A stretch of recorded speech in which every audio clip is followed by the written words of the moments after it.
Hi, my name is Michael Ash, and I'm one of the field application specialists here at SmartDrone. Today, I'm going to be walking you through how to put together your Discovery 2 unit with everything that comes in the box.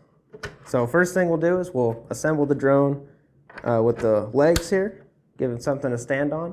Now it's just a little air hose sleeve, and it'll clip into position, and you'll be able to hear it and feel it.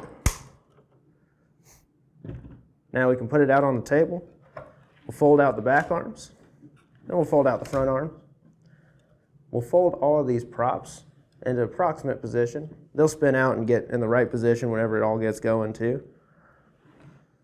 Just like so. Now, we're ready to put some batteries in here. So we'll put it in with the leads up, like so.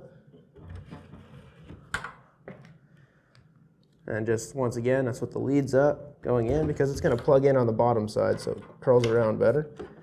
One other thing we have is our USB storage location is now a USB-C, and that's going to plug in right in here on the left side of these batteries, just above them.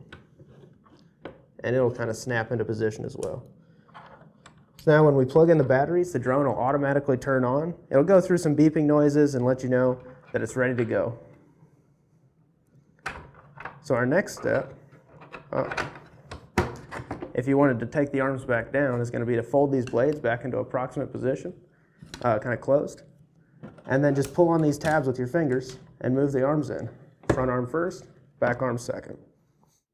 So that's how you set your drone up and get it ready to go in the field.